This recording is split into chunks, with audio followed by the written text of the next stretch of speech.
Empty Show. My name's Joey, and I'm joined this week by Dom. Hello there. And by Neil. Hello. A defeat then against Shrewsbury. Can't all be too bad, as I've seen people still referring to us as the undefeated Coventry City, but I'm sure we'll find a way to complain about it no matter what. Let's start off, as is tradition, with moments of the week. So, Neil, why don't you kick us off? Moment of the week this week is Jordan Shipley's celebration, which has now become Jordan Shipley's celebration. He is doing it all the time, and I'm quite pleased for him. He's one of these players where, for a lot of the time he's been at the club, he's been Jordan Shipley, and he's one of our own. But he's been kind of an unfashionable player in many ways. But now he's got a really funky celebration that he's getting a chance to do quite a bit. So I'm pleased for him. He's also the overwhelming choice from the responses that I've seen to Paul's tweet today, asking for questions and asking for suggestions of player of the season so far.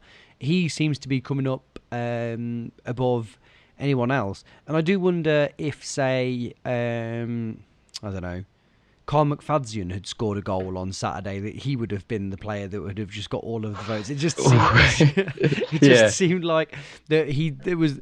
I don't know, who scored the goal most recently? I'd say Jordan Shipley's player of the season.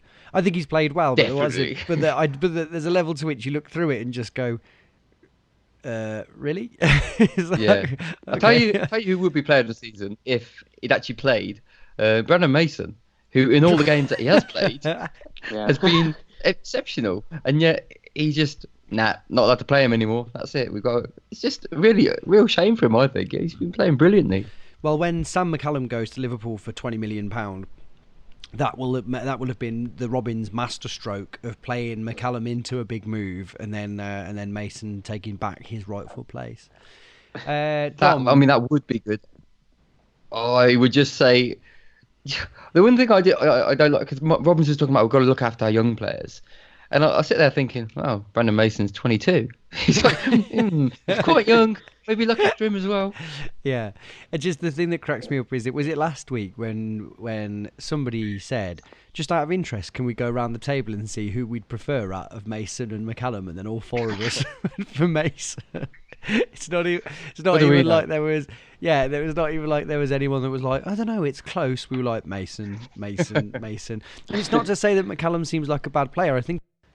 I think he's a perfectly acceptable player. I just don't think he's as good as Mason has been. And I think there must be something going on in the background, either his attitude or the level of improvement and step up that he's shown since he joined from, was it the V9 Academy? Is that where he's from? Yeah, and then he was playing long league as well, weren't he? But there must be something in the development in his game that has triggered people to assume that he can then go from the level that he's currently playing at to a much greater level. But we've got to be careful not to be looking like we're having a go at Sam McCallum. We're not, are we? But definitely not. Yeah.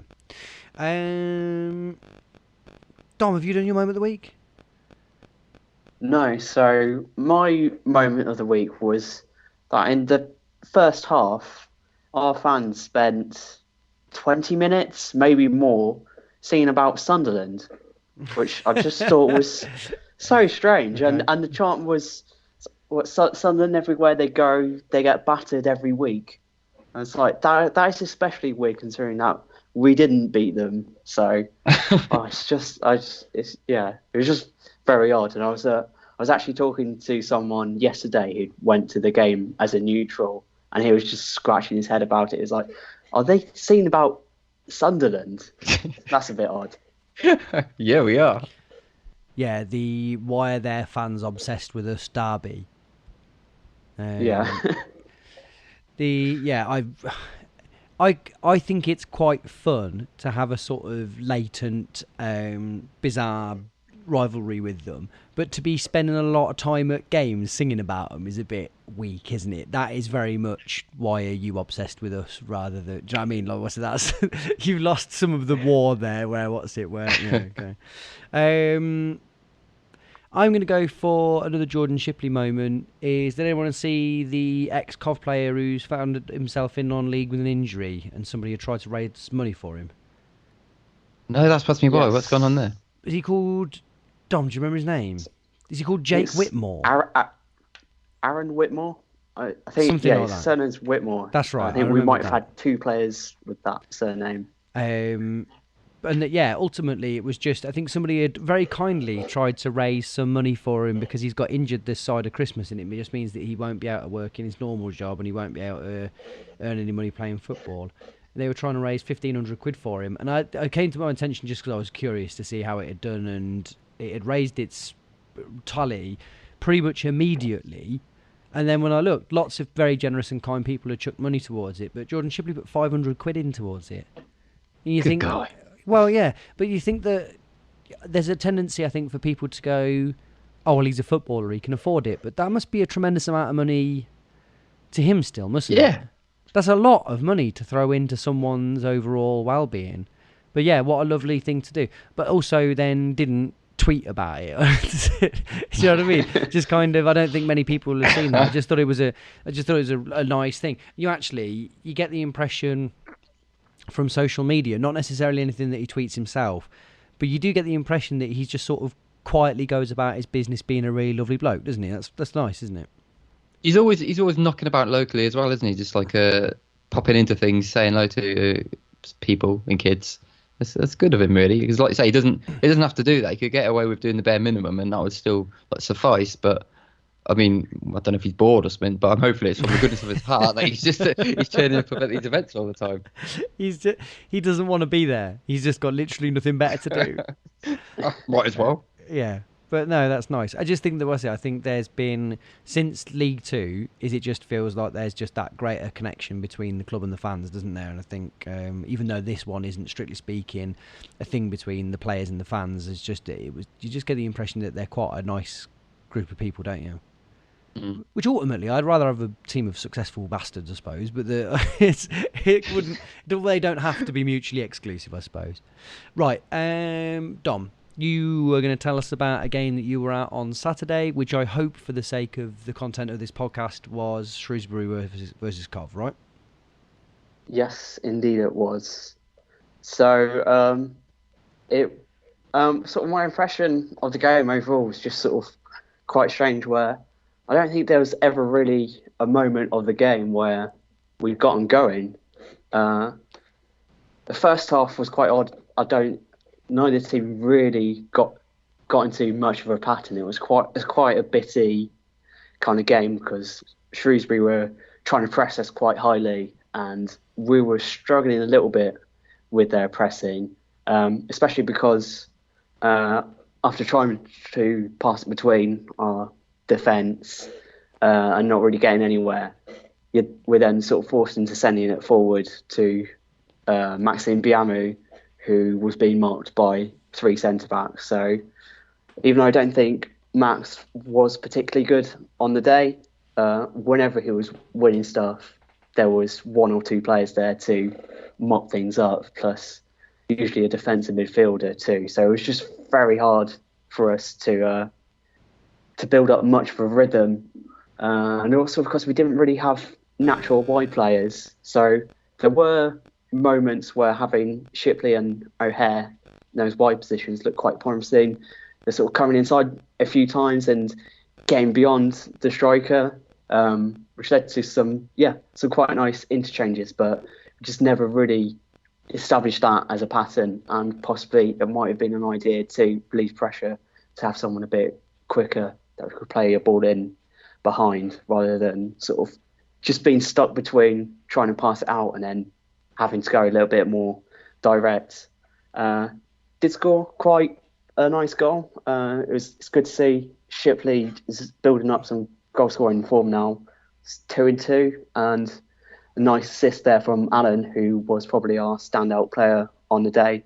He's just, I suppose that sort of sums up my impressions of Alan so far, that he sort of gets the pass from Walsh behind the defence, but it almost goes out. It's not a particularly good pass. I think it's quite a poor pass, isn't it, in fact? Yeah. Yeah.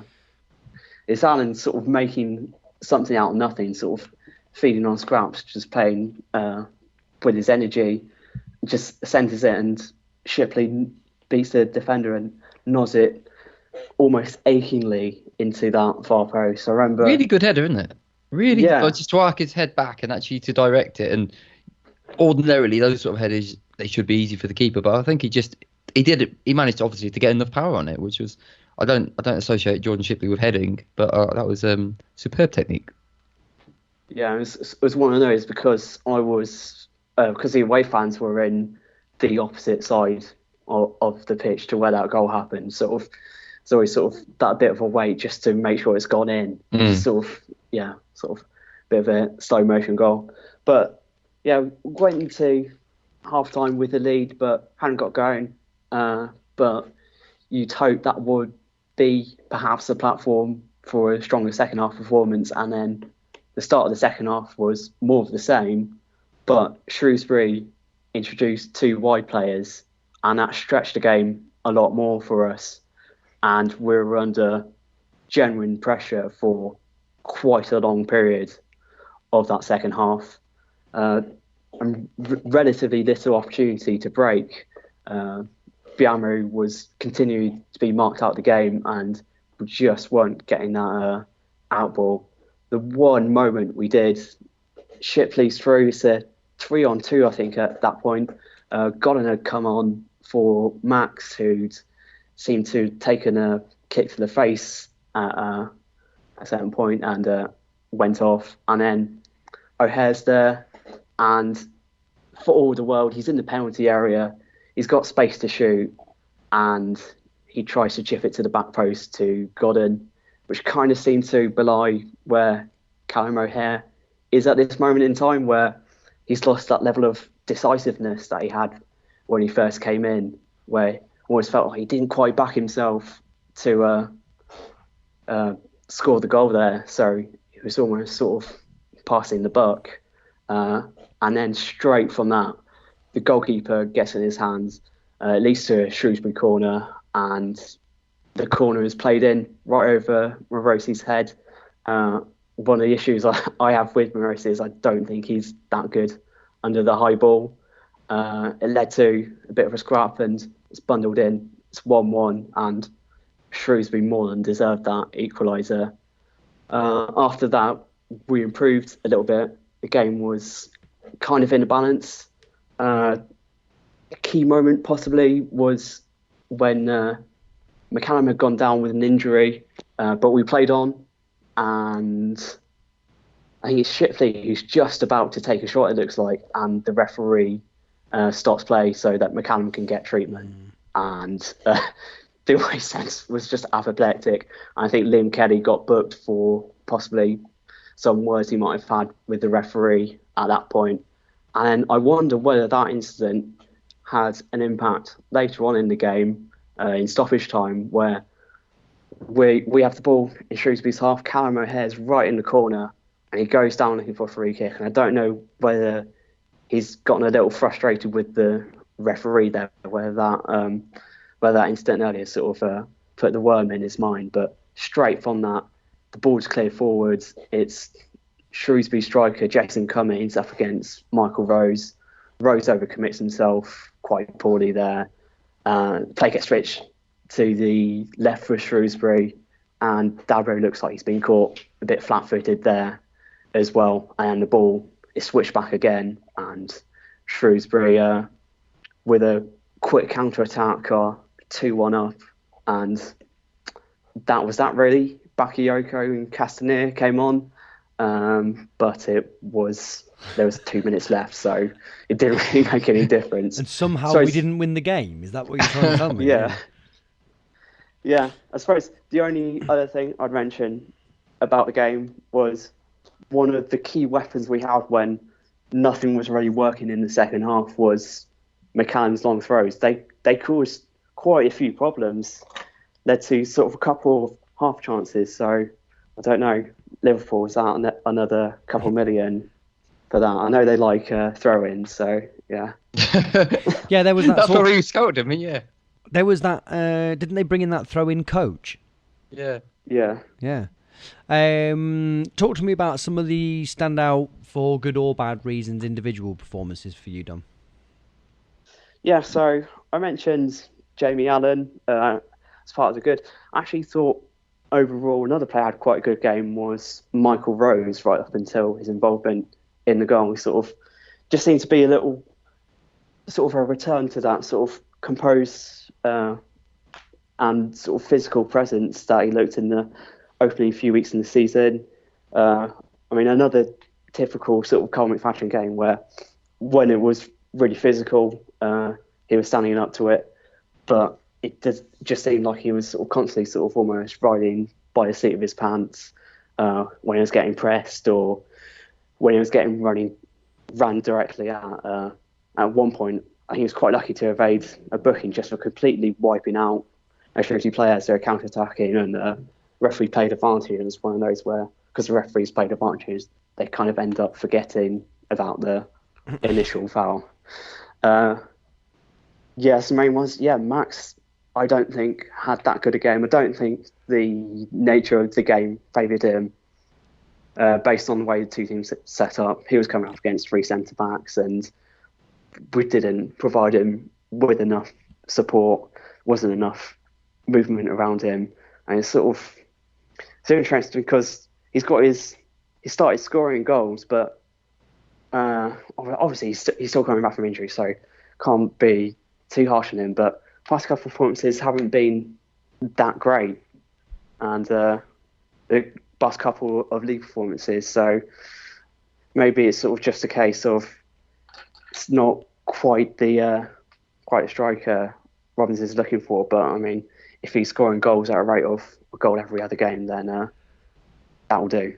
I also think he's probably not terribly well suited to being up front on his own, or at the very least at not having players as close to him as was the case on Saturday. I thought that, I think you've hit the nail on the head there, is ultimately it just seemed to be 3-on-1 a lot of the time, and I thought that he was pulling the ball out of the air, holding it and touching onto it well, but just never really, as soon as his head goes up, there's not really anyone around him. I thought for me, I wonder whether you would touch on it naturally, but I would be keen to know your thoughts on it. I think a big part of it was just I thought that Callum O'Hare had a horrible game.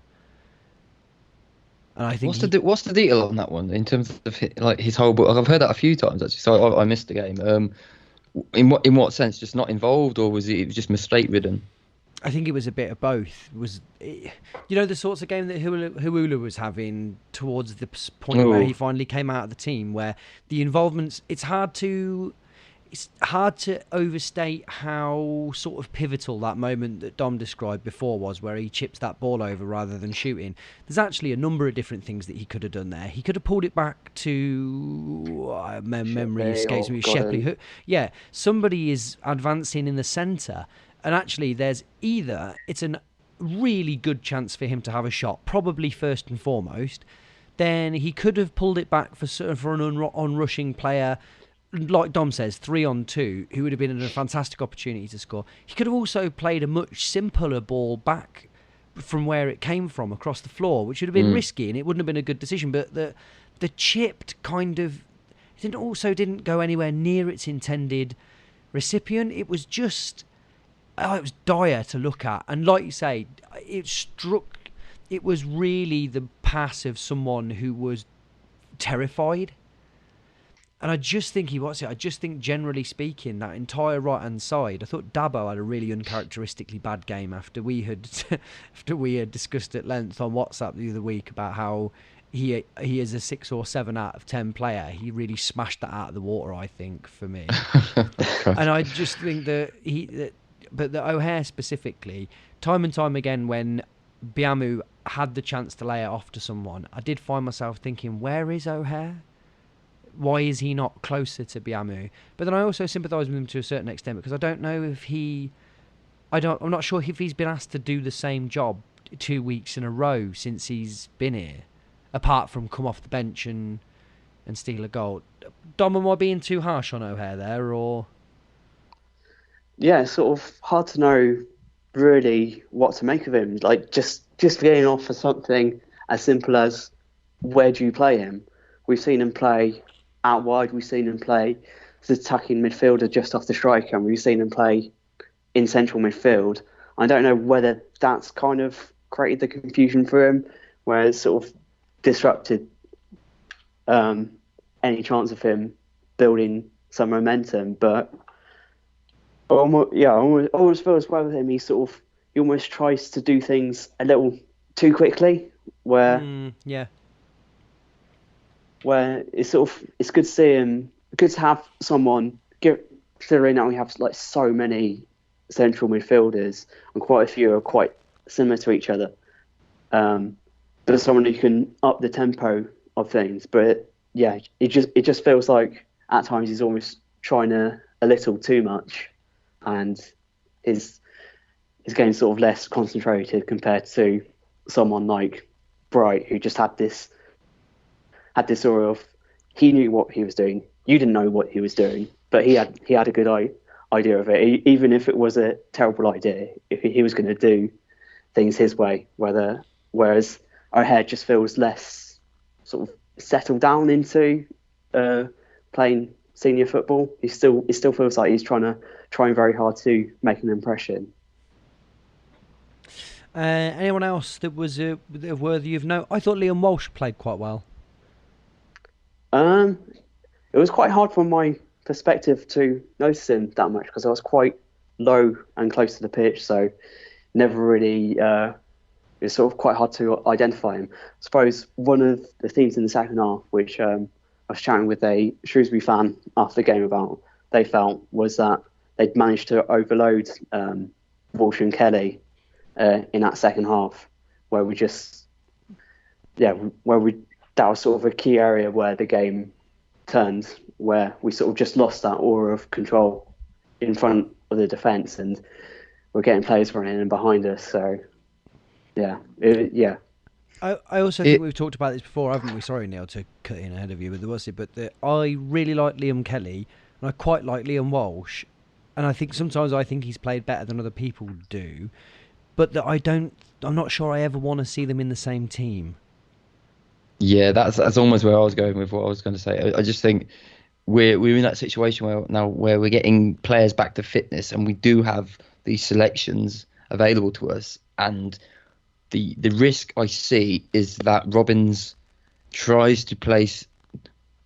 This is going to sound weird. Bear with me. Tries to place all his good players into the team at a detriment of the actual system. And we've been here before where not necessarily all the good players playing in the same first 11 is the best system. I mean, it makes no sense to me that Westbrook and Shipley and William Kelly makes a good midfield three, but they do look like they work quite well. And then you've got like Alan coming into fitness and he's looking quite sharp and looking quite good. You've got Walsh, who I rate as a player, and he's had some good games. And it's just one of those where maybe it's not the best for the team as a whole having, all these good players together. I mean, the reference I always have is that Ben Stevenson in my mind, who in himself was a great player, but just didn't really fit. And that's kind of, I'm not saying that's where we are at the moment, because ultimately I think it is just a poor performance, which we can kind of work our way around. I just think it's one to be mindful of, because there is a risk that we're trying to change the team a little bit. And that's not always a good thing. I will also say that this may, for my own positivity, be a really good game for me to have missed, because I've been pretty positive all the way through the season. And of all the games that I've seen, which is pretty much all of them, in terms of 90 minutes, I can only recall 2 or 3 where I think we've been sort of really off colour. And it sounds like the other day was one where based on what Robin said specifically, he was not pleased at all. So in my mind, we're still the same team. We just need to just keep an eye on things, I think, just because obviously we do need to start getting some wins again if we're on at those promotion places, because we've only won one in I don't know how many. So yeah. To elaborate on that a bit more, for me, I quite like a 4-3-3 as a sort of idea, but I just think you've got to have some variation in that midfield. So, as a counter argument to that, you've got a team like Liverpool who frequently and routinely play 3 sort of reasonably box-to-boxy midfielders, but really are more holdingy players. But they get away with it because of the fact that they've got Robertson and Alexander-Arnold, who are quite so magnificent. And in Alexander-Arnold, he's their playmaker a lot of the time. His range of passing is enough that they can afford to have three shuttly break-up players, and their front three are so magnificent that they can do whatever they want. I think in a real-life 4-3-3, where that doesn't exist, I think you've got to have one player who can unlock doors a bit better. And I think you've probably got to have a bit of balance of one stays back, one is nominally a forwardy midfielder, and then one does a little bit of both. And I sort of think Kelly makes sense as the player that stays at the back, but I don't think we've got any one of the players that we use that really is like a really forward-looking or like an effective forward-looking midfielder. And as much as I like Walsh, I feel like Walsh is a little bit too like Kelly. It's annoying because he scored a few goals and they've been good goals, and you sort of think you could probably be that player that does a bit of both. But in a real-life game, I think he probably uses the ball not quite well enough, and I think his overall preference is to stay that bit too far back. Do you know what I mean? I just apart from, like you say, again, I don't think that our first choice individual three midfielders would be Kelly, Shipley and Westbrook, would it? But that empirically they're the ones that not only have worked the best, but that have yielded the greatest results. Paul put that fantastic thing on Twitter. We'll have to retweet it but that ultimately the results that we've had, I think it was specifically with Shipley and Westbrook in the team, wasn't it? Or was it just with Shipley that he put up? He did both, didn't he? Yeah. I think he did both, yeah. But the ultimately is that when those two were involved, or certainly when Shipley was involved, we'd just been that much better. I think possibly that might have had an influence again in why he was player of the season, according to so many people. Right, Dom, any final thoughts on Shrewsbury? Is that what we agreed last week? Shrewsbury, bollocks, I thought it might be. Aside from that, no. Right, okay. So normally I would throw to Dom on a separate section, but Dom, you're actually here. So I can't remember who we've got on Saturday. Thank you for me being so transparent there that you. Yeah, okay. Right, okay. What can you tell us about Lincoln, Dom? Yeah, so it's become a transitional season, it seems, though, because they're a mid-table team in League One. They're like a run of 3 or 4 wins away from being in playoff contention. For those who are unaware, they started the season off with Danny Cowley and his brother Nicky as their manager, who had been in charge of the club when they're in the absolute doldrums in the conference/national league, whatever you want to call it. They were mid-table and they're getting crowds of about 3,000. Cowley's come in, great success, basically from us getting to the FA Cup 5th round, I think, against Arsenal, knocking out a couple of Premier League and Championship teams along the way, winning the title in the same season, getting into League Two, being really good that season and getting to the playoffs, winning the Checkatrade Trophy, and then going on to win promotion last year. Loads of momentum, and that's attracting interest from a higher level. They're now at Huddersfield, and in their place is Michael Appleton, who has managed in the past quite a few teams, which he did in 1 year when he went a bit crazy. He managed Portsmouth, Blackpool, and Blackburn. He had a really good spell at Oxford, who he managed against us in the Checkatrade Trophy final. If anyone's memory is stretching back that far. I remember his shirt stretching that far. Bloody hell, that man's yeah.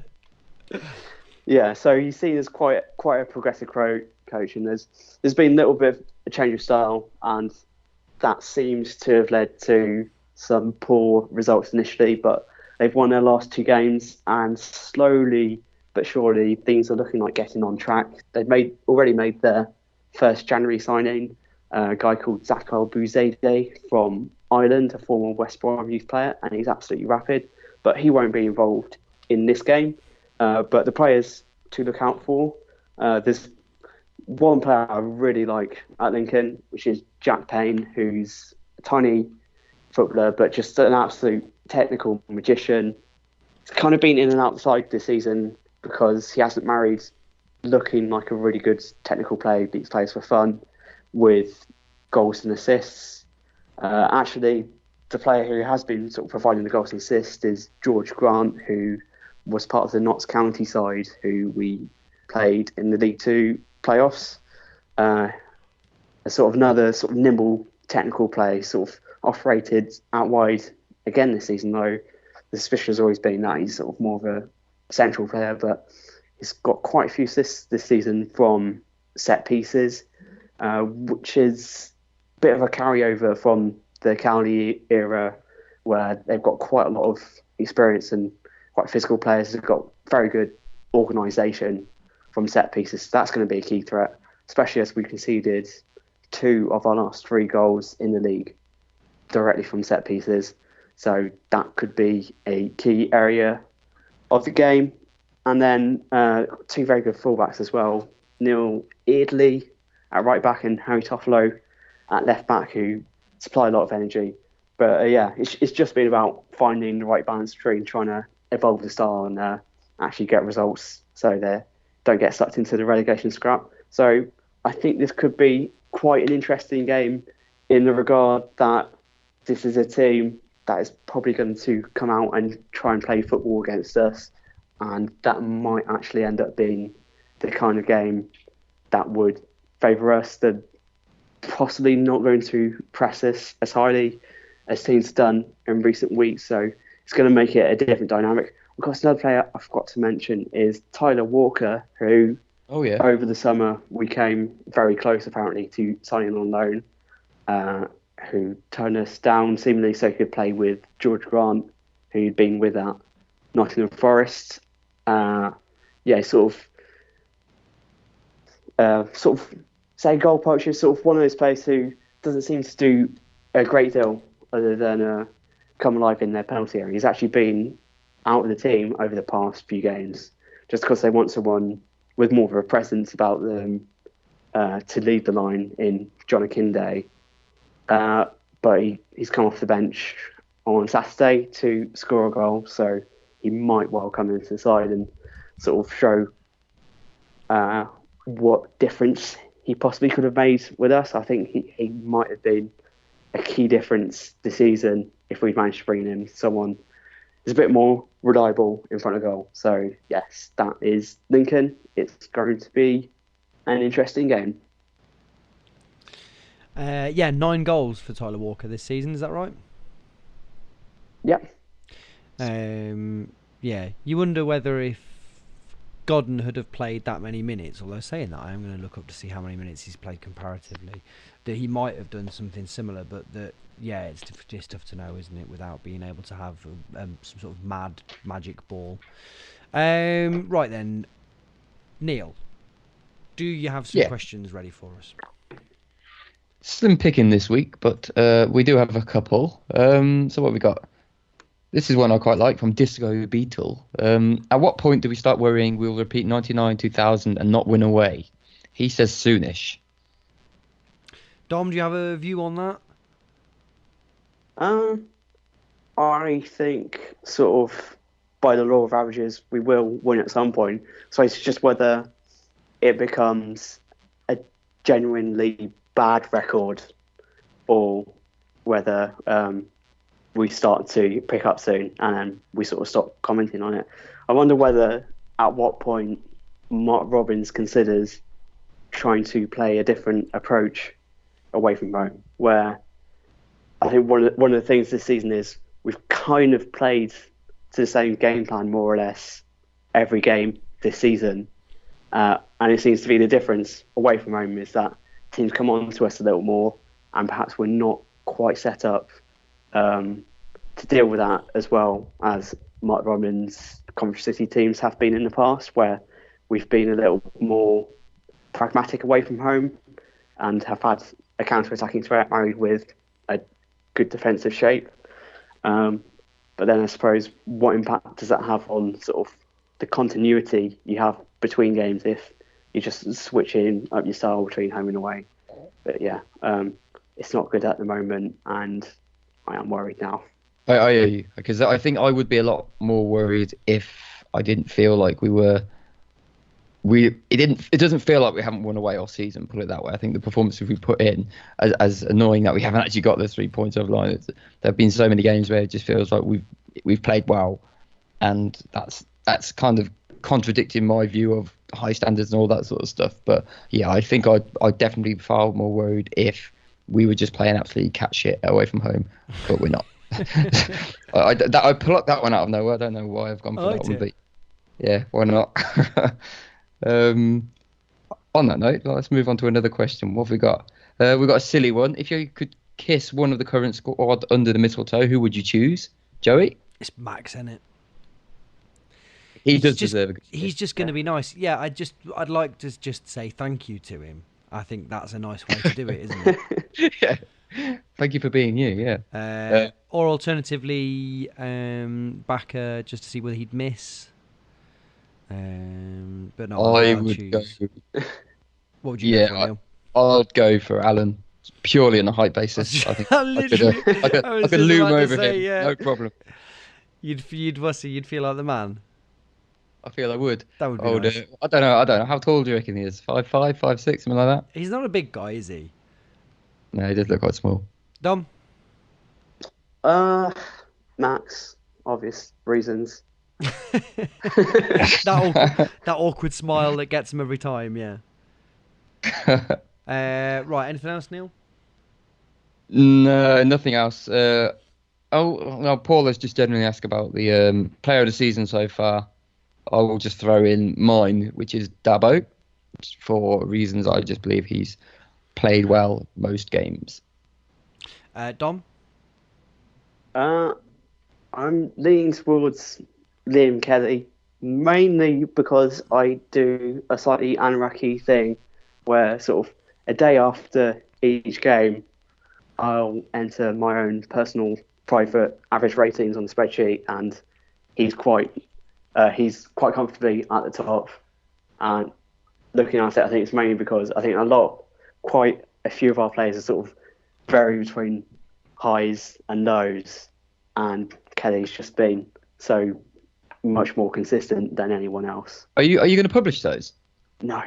Oh, go on. Honestly, I think I did that a couple of years ago. One of my things that really annoyed is that people only remembered in the last game. And they, what really got me one year was when everybody suddenly thought that Ryan Haynes had a bad season, even though he had 2 games and then was dropped unreasonably.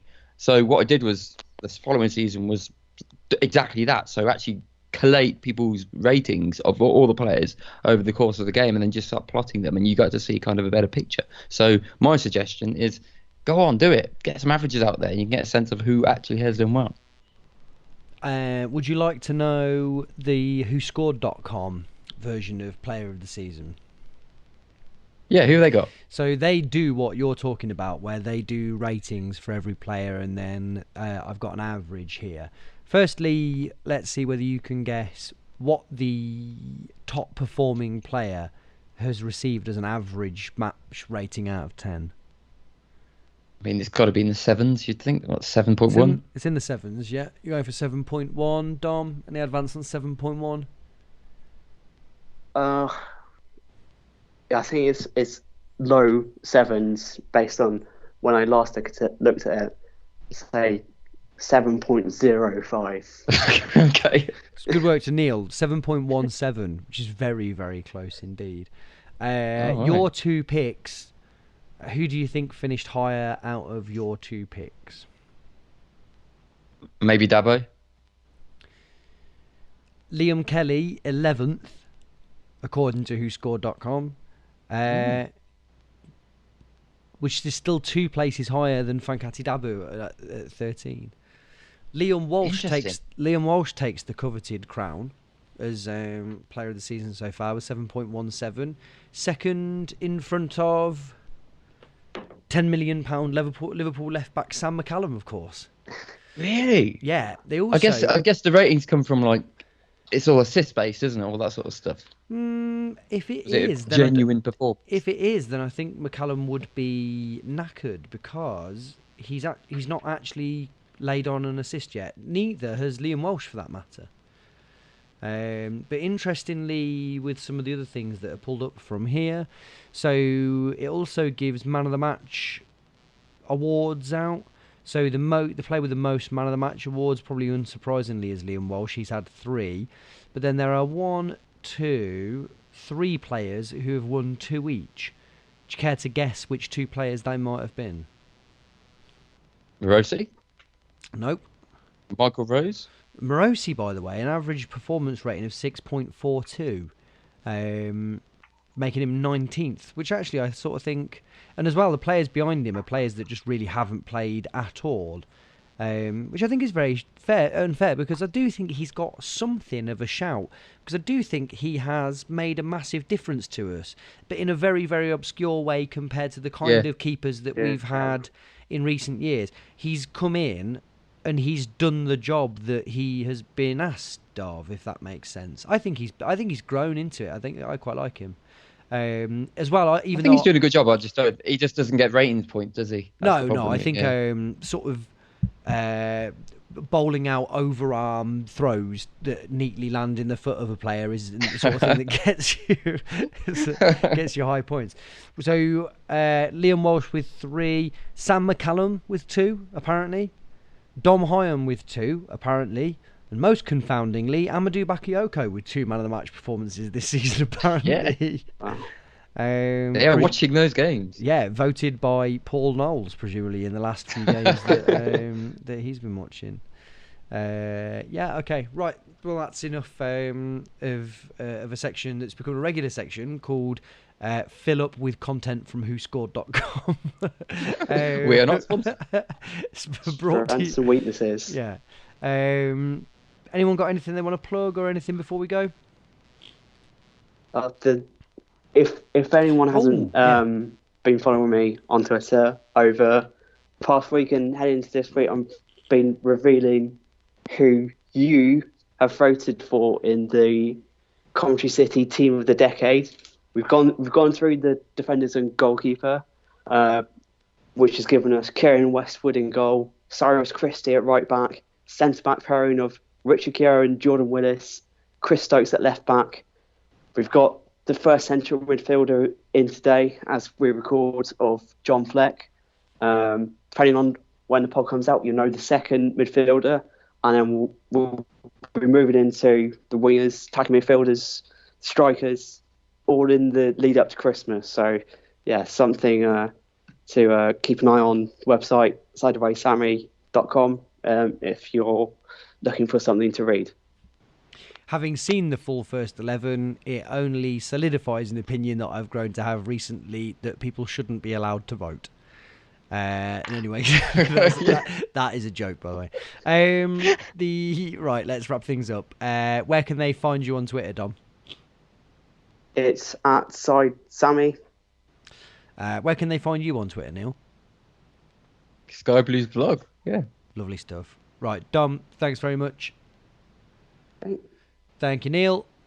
Thank you. And thank you, listener. Bye.